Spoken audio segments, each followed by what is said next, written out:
The Spiel des Jahres has been announced, and we're here to talk about it. Are we going to talk about the kid one? No, we're not going to. No offense to the kid one. We haven't played the kids. We haven't played those games. Spiel. The Kinderspiel. We haven't played them. We don't know a lot about them. And to be honest, it's probably not the channel for the kids' games. But, and interestingly it's still enough, cool. I think this might be the first year we haven't played all of the nominees for the Spiel and the Kenner Spiel. There's just one, though. And in past years, in fact, in the recent years, there's usually been at least 2 or more that I've never even heard of. This one, well, again, not counting the Kenner or the Kids Spiel, the Kinderspiel, which Wolfgang Warsch did have a game nominated. Yes. Again.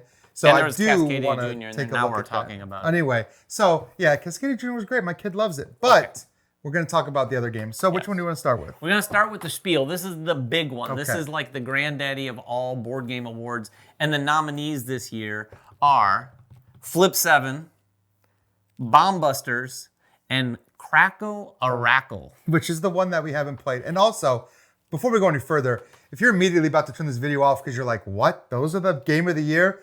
If you don't know what the Spiel des Jahres is, this is the kind of game that they want. Their whole award is like games that you can play with anybody. And I think from my point of view, Flip 7 just hits that right in the spot. I would say, so let us give you a little brief background on Crackle a Rackle because it isn't one we've played. It's not released here in the US yet. It's a cooperative drawing game, and it's kind of so those are German words. Crackle means scribble, we found out. We did a little research, the more you know.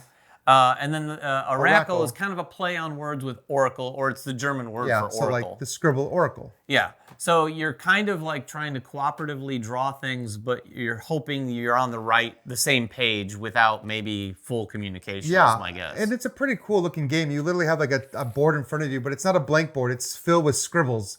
And to draw your picture, you have to trace some of the lines that already exist. So you have to like find what you're trying to say. So like Pictionary, but you can't just draw freely. You literally have to draw within these scribbles to like make shapes or like make it represent. So it's never going to look like what you want it to look like. It's always going to end up being a kind of abstract version of what you're drawing. And then like a lot of these games, you're mixing your clue in with other clues and everyone has to try to guess what you were trying to draw. I mean, it seems like a game that would be up my alley. It's just not widely available in the US yet. Yeah, and it definitely falls squarely in the camp of the Spiel type nominees. Now, the other two, you've probably heard us talk about on the channel. You've heard us talk about Flip 7. Bombbusters and Flip 7. In fact, Bombbusters was in my top 10 for last year. Flip 7 would have been had I played it at higher player counts sooner. These games are huge. Now, which one, you've already kind of like stated your claim, Flip 7. Oh, for sure. As much as I love Bombbusters, and I just played Bombbusters. I was going to say, you guys had a great experience playing Bombbusters. Played more of it just this past weekend at an event we had here locally. But I have to say it's got to go to Flip 7.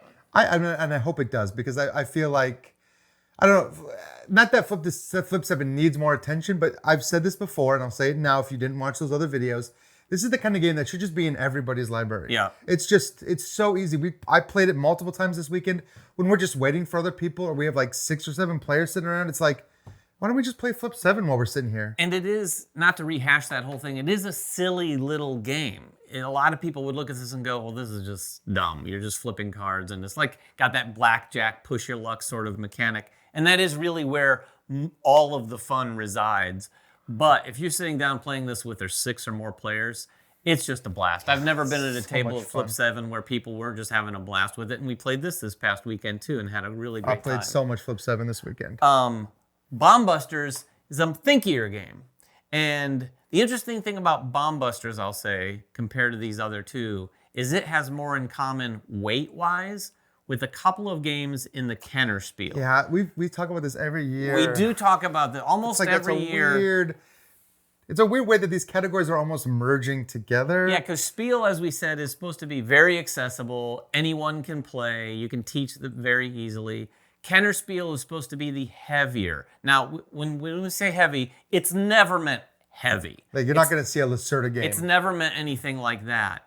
And in fact, but it has included games like Terraforming Mars was nominated. Yeah. I think Wingspan. Wingspan was Kenner, or maybe Spiel. I can't remember. Although that shouldn't have been a Spiel. But there's been some medium weight games for sure. But then there's also been games that could have easily stood right beside some of the lighter games, because this year's Kenner Spiel nominees are Far Away, a game that I really, really love. Loot, okay, another lighter game. Both of those are pretty light games. Yeah. And then Endeavor Deep Sea, which is not a heavy game, but is not a light game. Compared to those games, It's more like Terraforming Mars than it is those games. it's definitely more in the Terraforming Mars category. It's definitely more in like the traditional Euro. I mean, it is still a great game. So like, I'm not going to say it's not deserving of Yeah, this. these are all good games. It's just the category feels It's just the weird. category. It's like, it almost feels like they almost want that, I guess it would make it a fourth category. It's like they almost want to include some games that would be in a fourth higher category. Like we could see Endeavor Age of Sail competing along with some of the other Euro games we've loved. And then games like Far Away Loot and like, you know, that's like the Veil of Eternity. Like that is such a quick games. They're still easy to learn, maybe a little harder to teach than Bomb Busters and Flip 7. But Loot is not what I would call a complicated game at all. No. It does lean more on strategy, and I think that's kind of how they divide these. Bomb Busters, yeah, you've got a little strategy. Flip 7, yeah, sure, it's a push your luck game.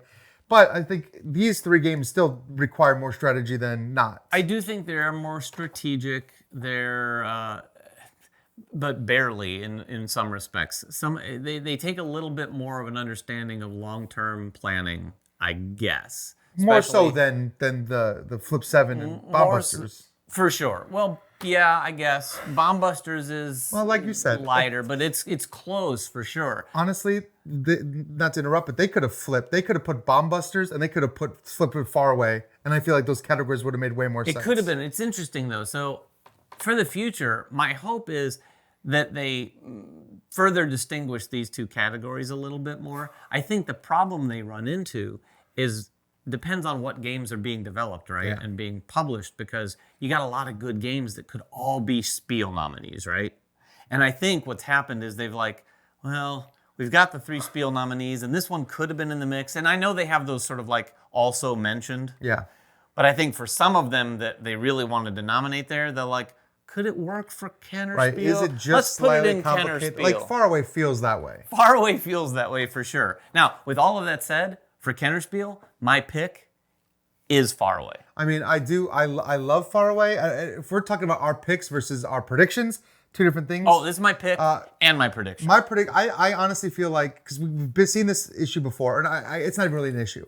I think that Endeavor has a good shot, just because when you're looking at these games side by side, Endeavor does offer, so it just offers more in the gameplay experience, because it's a more medium weight I hear what you're saying. game. There's more to do. This is your pick? Or this is your guess? I personally prefer Far Away of those three games, but my guess, I think, is Endeavor's going to get it. Okay, you heard it here first. I do. We both I would want Far Away to win.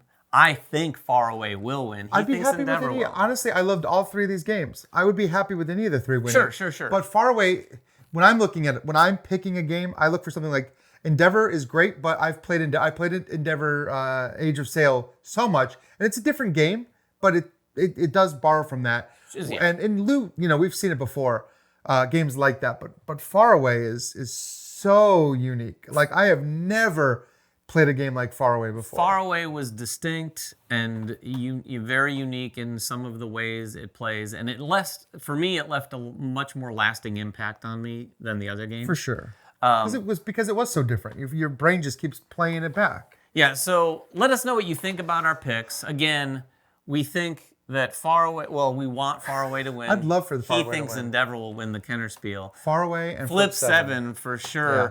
I'd be very shocked if Flip 7 didn't win the Spiel It's this just year. so much fun. I mean, it said it right on its original box, the greatest card game of all time. Prove it. It Time to prove it. It called its shot. It Babe Ruth, the board game industry. It said, greatest game of all time. We're gonna win. Spiel, hold my beer. We're gonna win every award. Greatest game of all time. So let us know what you think about our picks. Let us know about what your picks are down in the comments below. Until next time, though, make sure everyone has fun at the table, and we'll see you then.